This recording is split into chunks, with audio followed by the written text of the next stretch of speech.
सहनावतु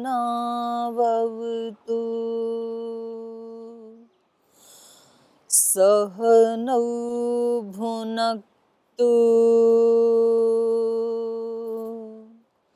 सह वीर्यङ्करवावहै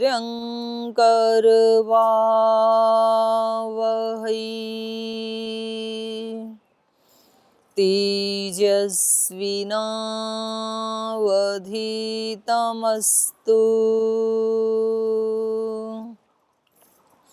मा विद्विषावहै। ॐ शान्ति शान्ति शान्तिः।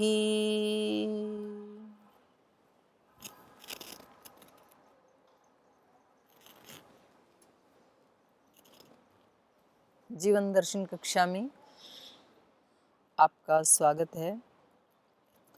प्रश्नोत्तर की श्रृंखला चल रही थी, तो आज हम प्रश्न लेते हैं। प्रश्न पूछा है, मरने के बाद कहते हैं कि आत्मा को शांति मिले, या शांति सभा करते हैं, या फिर हम 2 मिनट का मौन करते हैं। तो इन्होंने पूछा है कि आत्मा तो पहले ही शांत है, और जो हम उसके मरने के बाद वो व्यक्ति तो है नहीं, और हम कहते हैं कि उसकी आत्मा को शांति मिले। ये जो हम दुआएं करते हैं, तो इसका फल उसको मिलता है क्या? क्या वास्तव में ही उसको शांति मिलती है क्या? और मरने के बाद ये आत्मा जाती कहाँ है, और ये शरीर में रहती कहाँ है, और इसका आकार कहाँ है? तो ये आत्मा के बारे में प्रश्न पूछे हैं निकेता जी ने, जो बिसौली बदायूं यूपी से हैं। तो देखो, जहाँ तक बात मरने की है, तो शरीर मरता है, आत्मा तो कभी मरता ही नहीं है। और चाहे वो आत्मा इस ब्रह्मांड में वो कहाँ जाता है, ये इतना विराट, इतना विशाल ब्रह्मांड है, नहीं कह सकते कि केवल ये एक ही पृथ्वी है या ऐसी ऐसी अनेक पृथ्वियाँ हैं इस ब्रह्मांड में। लेकिन ये जरूर है कि आत्मा का नाश नहीं होता है, और जो कुछ भी हम भावना करते हैं वो कभी भी शरीर जड़ तक नहीं जाती है, वो चेतन में ही जाती है। जड़ के प्रति भी जो भावना करते हैं, तो उस जड़ में भी जो अनअभिव्यक्त चेतन है, या यूँ कहें कि बहुत ज़्यादा जो गहराई में है वहाँ पर चेतनता, जैसे वृक्ष आदि हैं। वृक्ष में तो खैर बहुत ऊपर है चेतनता, पर जो कहते हैं कि कण कण में भगवान है, चेतन है, तो इसका मतलब जिनको हम जड़ कहते हैं, पर्वत आदि, उनमें भी चेतनता होती है, पर्वत भी बढ़ते हैं। लेकिन वो जो वृद्धि है वो हजारों वर्षों में हमें दिखाई देती है। वहाँ की जो चेतनता है वो बहुत तीव्र गति से नहीं उसमें अभिव्यक्त होती है, बहुत धीरे धीरे उसकी अभिव्यक्ति होती है। तो जो हम आत्मा के लिए भावना करते हैं, और परिवार के लोगों के लिए भी ये बात कही जाती है कि अगर आप ये चाहते हैं कि आपके पास से जाने वाला जो व्यक्ति है उसकी आत्मा को शांति मिले, तो उस आत्मा के लिए रोना चिल्लाना नहीं चाहिए, क्योंकि जितना ज़्यादा हम उसके लिए रोते हैं, चिल्लाते हैं, तो वो भावना उस तक जाती है फिर, और ये हमारी जो आसक्ति है ये उसको वापस वहाँ खींच कर लाने के लिए बाधित करती है। तो कहते हैं कि उस आत्मा को ना बहुत तिलमिलाहट होती है, क्योंकि जो अपनापन था उसका कि ये मेरे नाती हैं, ये मेरे मित्र हैं, पति हैं, पत्नी हैं, बच्चे हैं, ये सारे संबंध तो इस शरीर के साथ थे, तो ये संबंध तो शरीर के नष्ट होते ही नष्ट हो जाते हैं। उस समय वो आत्मा है, और उसके साथ सूक्ष्म शरीर है, मन बुद्धि चित्त अहंकार, और सूक्ष्म रूप में इंद्रियां। सप्तदशैकम लिंगम ऐसे आया है सांख्य दर्शन में। जो सूक्ष्म शरीर है वो 18 तत्वों से बना हुआ होता है। तो उसमें एकादश 11 इंद्रियां हैं और 5 तन्मात्राएं हैं, 11 और 5 16, एक अहंकार 17 और एक महतत्व 18। तो ये जो सारा समूह है, सप्तदशई कमलिंगम, ये जो लिंग शरीर है, ये जो सूक्ष्म शरीर है, इसी को कारण शरीर भी कहते हैं, ये आत्मा के साथ ही रहता है। जब तक आत्मा को मोक्ष ना मिले तब तक ये आत्मा के साथ ही रहता है।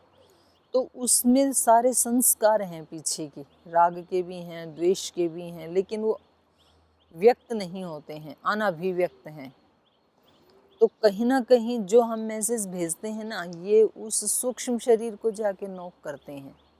तो कहीं उसको थोड़ी सी बेचैनी सी होती है जब हम रोते हैं या चिल्लाते हैं, और जब हम उसके लिए शांति की वाइब्रेशंस भेजते हैं और हम बड़े शांत रहते हैं, उसके लिए हम धन्यवाद की भावनाएं भेजते हैं कि आप जो आत्मा हमारे बीच से चले गए हैं, आपने हमारे लिए बड़ा उपकार किया, आपने बड़े हमें सुख दिए, और इस समय आप जहाँ कहीं भी जा रहे हैं आप शांति से जाएं, और हम भी यहाँ आपकी अनुपस्थिति में भी हमने अपने आप को संभाल लिया है, हम बिल्कुल ठीक ठाक जैसे आपने संस्कार दिए वैसे ही हम अपना जीवन यापन करेंगे। तो ऐसी जब हम भावना करते हैं तो फिर उसका जो सूक्ष्म शरीर है वहाँ पर शांति की वाइब्रेशंस जाती हैं, क्योंकि वाइब्रेशन तो कहीं अनभिव्यक्त सूक्ष्म शरीर है ना, उसको भी मिलती हैं। जैसे पौधा है, वृक्ष है, तो उसमें जो सूक्ष्म शरीर है वो ऐसे तो अभिव्यक्त नहीं है जैसे मनुष्य में होता है, लेकिन सूक्ष्म रूप में तो वहाँ भी कारण शरीर है। तो इसलिए जब हम पेड़ को काटते हैं या किसी पेड़ के पास बैठ करके उसको गालियाँ देते हैं, तो थोड़े दिन में ना फिर वो पेड़ सूखने लगता है, उसके पत्ते मुरझाने लगते हैं, उसके फूल मुरझाने लगते हैं। इसका मतलब वहाँ आत्मा के साथ साथ सूक्ष्म शरीर भी है, क्योंकि सूक्ष्म शरीर आत्मा से अलग होता नहीं है। वो किसी भी योनि में जाए, वृक्ष योनि में जाए, पशु योनि में जाए, लेकिन एक एक विशेष योनि में वो सूक्ष्म शरीर कितना अभिव्यक्त होगा ये उस योनि पे डिपेंड करता है। पूरा का पूरा अभिव्यक्त होता है मनुष्य योनि में। मनुष्य योनि में उसको सारी समझ होती है, मेरे लिए क्या अच्छा है, क्या बुरा है, क्या करना चाहिए, क्या नहीं करना चाहिए, ये करने से पुण्य मिलेगा, ये करने से पाप मिलेगा। लेकिन जो दूसरी योनि हैं उनमें जैसे पशु आदि हैं, तो उनमें भी वो अभिव्यक्त होता है, लेकिन कम अभिव्यक्त होता है। पशु को भी ये पता है कि यदि धूप है तो उसको पता है छाँव में जाने से मुझे सुख मिलेगा, धूप में बैठे रहने से मेरे को दुख मिलेगा, इसलिए वो धूप से उठ के छाँव में चला जाता है। उसको पता है घास खाने से मेरी भूख शांत होगी तो मुझे सुख मिलेगा, ऐसे ही पड़ा रहूँगा तो भूख से मुझे दुख मिलेगा, इसलिए वो उठ करके घास चरने लगता है। तो वहाँ भी थोड़ा तो अभिव्यक्त है, सुख दुख आदि का थोड़ी अनुभूति तो होती है उसको, लेकिन उसको ये नहीं पता लगता है कि अब मैं सारे दिन खाली हूँ और मैं कुछ मुक्ति का उपाय करूँ, मोक्ष का, ऐसी बुद्धि विकसित नहीं होती है वहाँ। उससे भी कम बुद्धि विकसित होती है वृक्ष आदि में, उससे भी कम बुद्धि और सूक्ष्म शरीर अभिव्यक्त होता है पत्थर आदि में, पर्वत आदि में।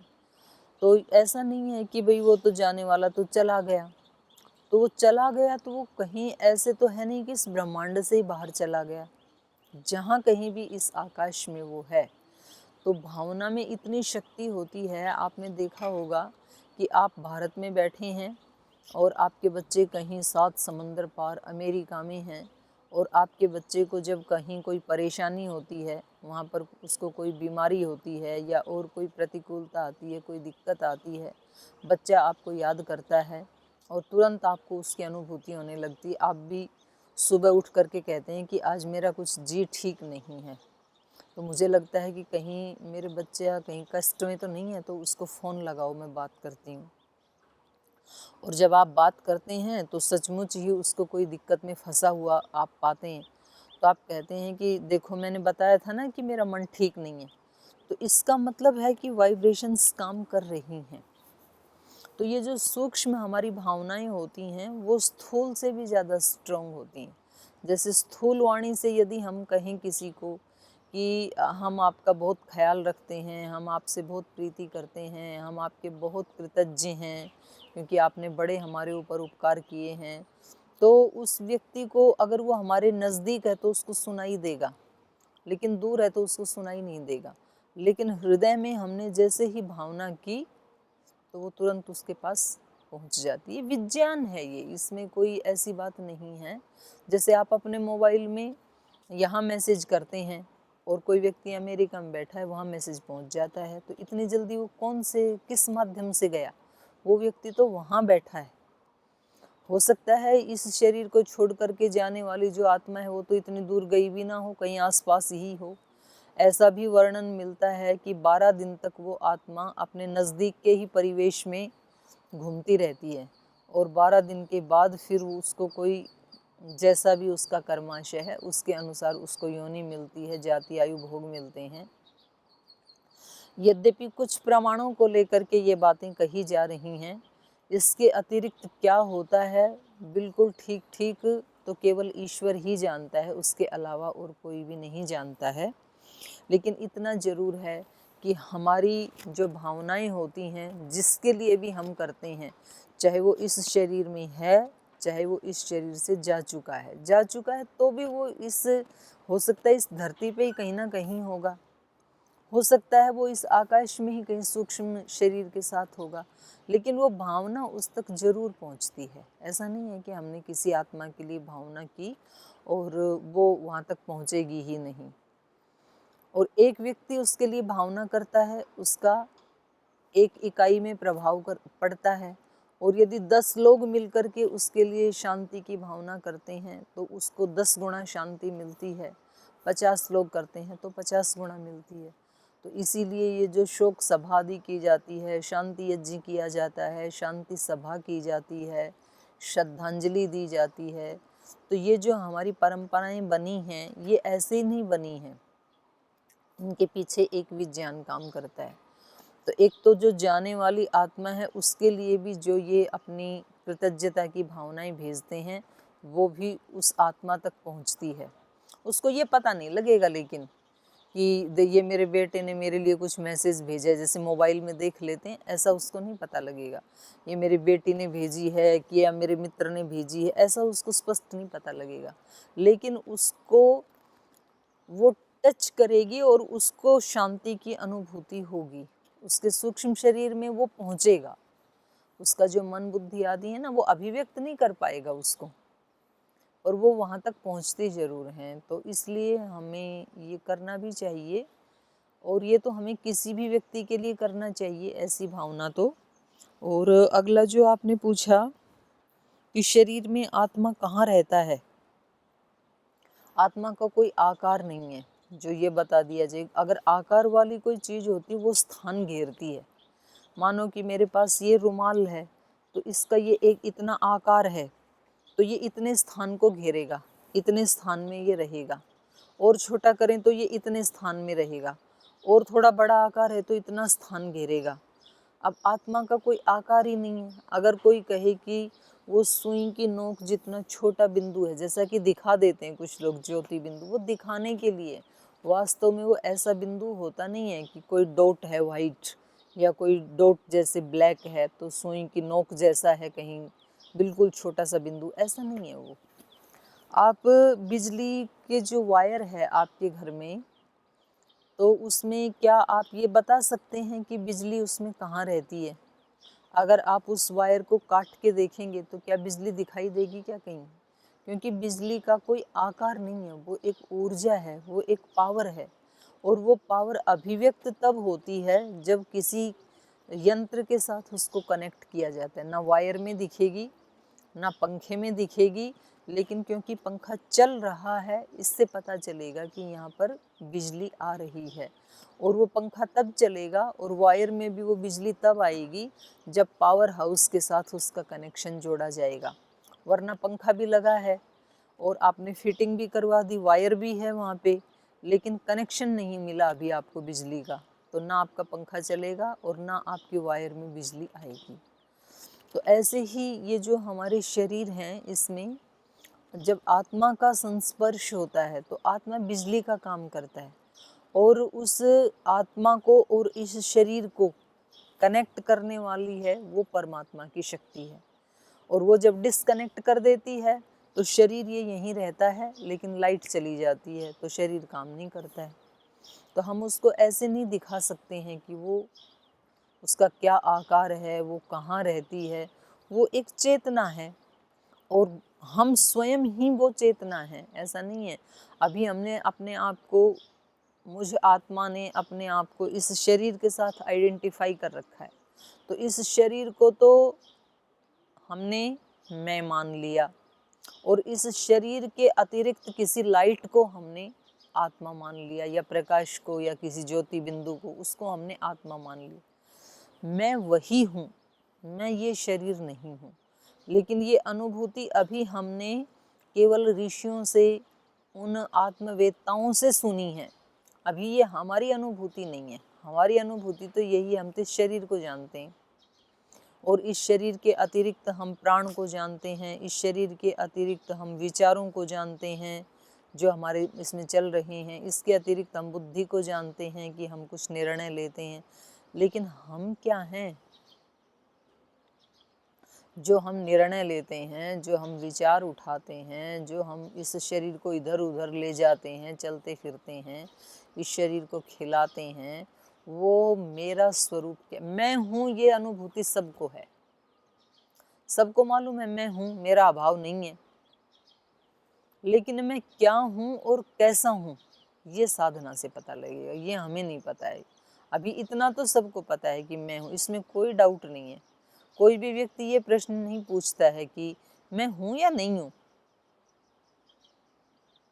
ये जरूर पूछा जाता है कि भाई मेरा स्वरूप क्या, मैं तो जानता ही नहीं हूँ। तो ये कोई बाहर वाला व्यक्ति बता नहीं सकता है, और जो बता सकते हैं, जिन्होंने अपने आप को जाना, तो वो शास्त्र बताता ही है।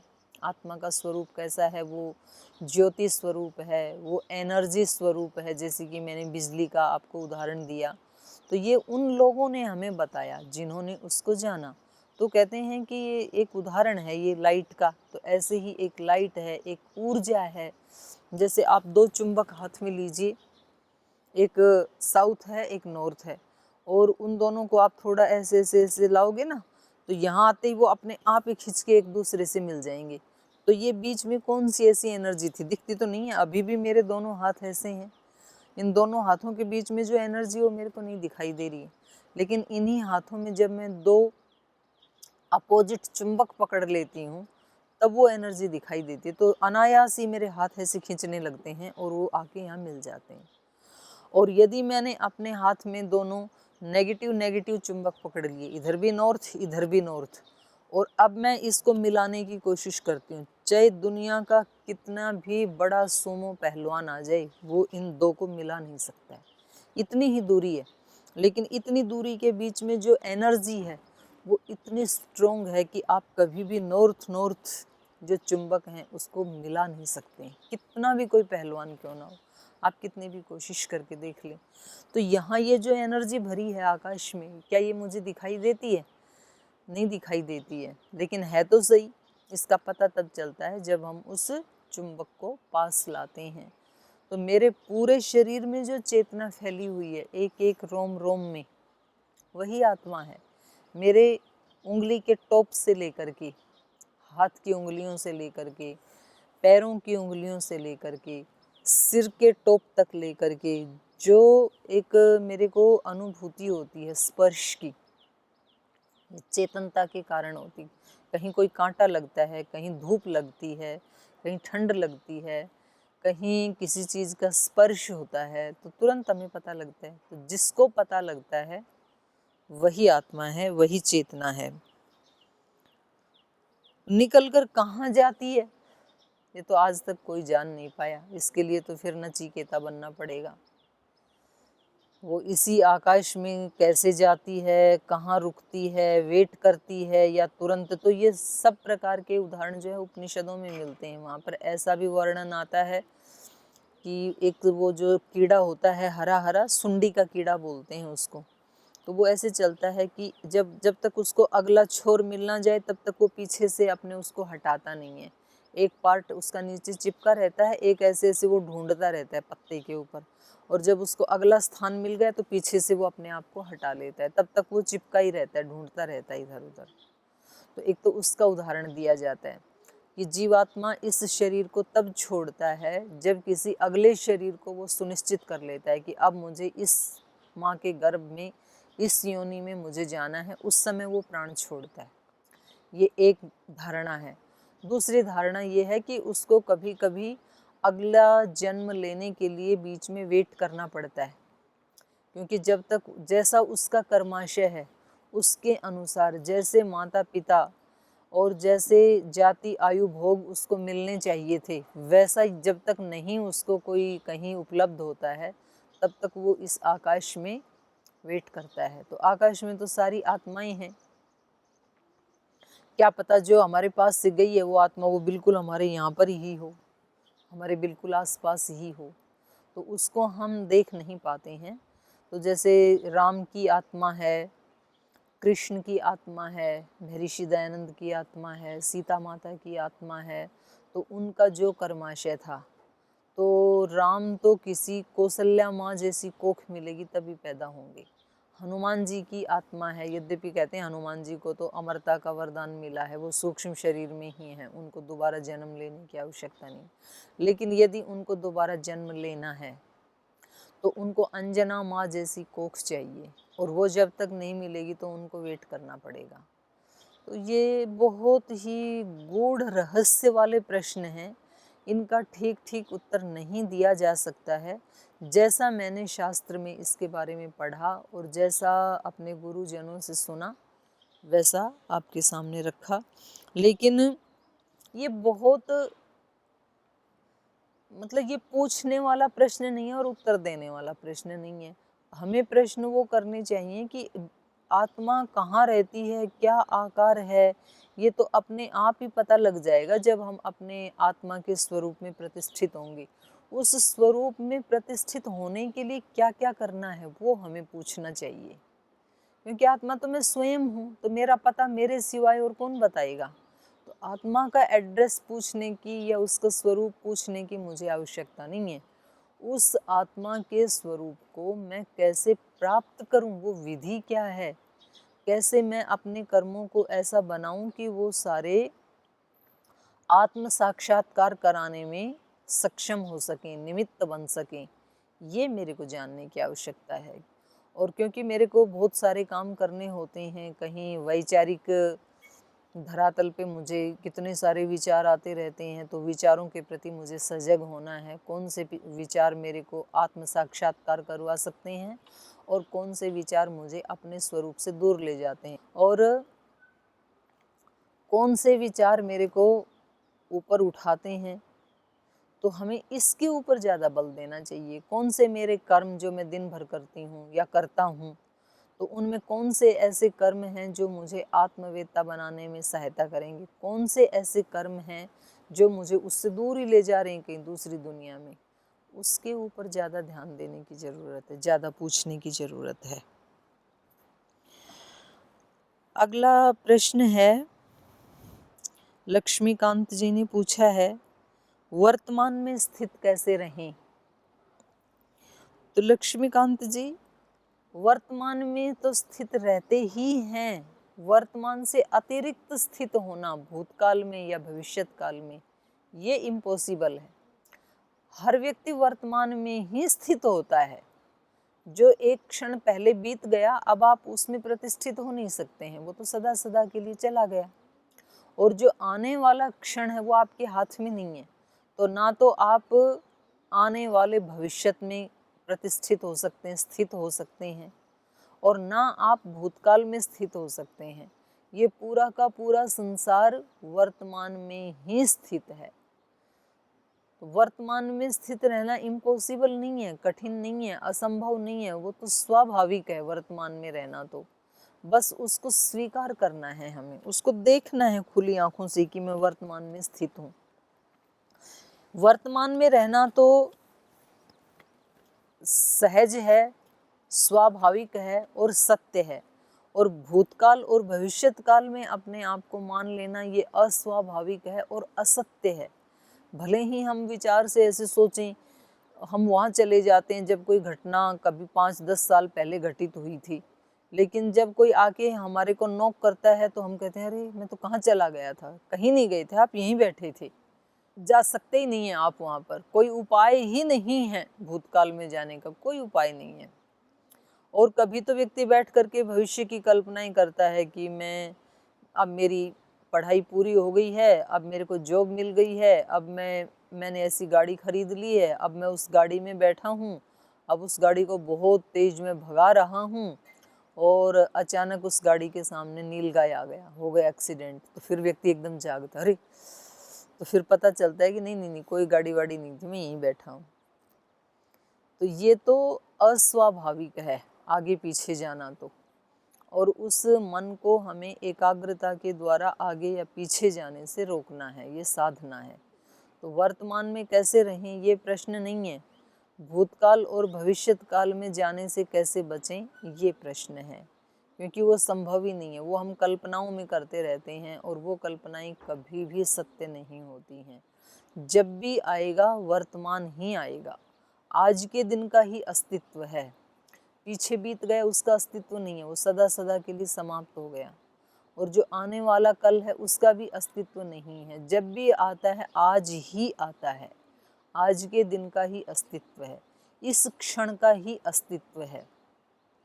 जो मेरा बचपन, जो मेरी जवानी जो बीत गई वो कभी भी वापस लौट के नहीं आएगी इस जीवन में, इस शरीर में, वो तो गई। और जो आगे आने वाला जो वृद्धावस्था है उसको मैं आज नहीं ला सकता हूँ, जो मेरी 80-90 साल की अवस्था है ना, उसको कि मैं आज एक बार उसको एंजॉय कर लेता हूँ, ला सकते ही नहीं हैं आप वहाँ पहुँचेंगे जिस दिन वो आज ही होगा, आज का ही दिन होगा, वर्तमान ही होगा।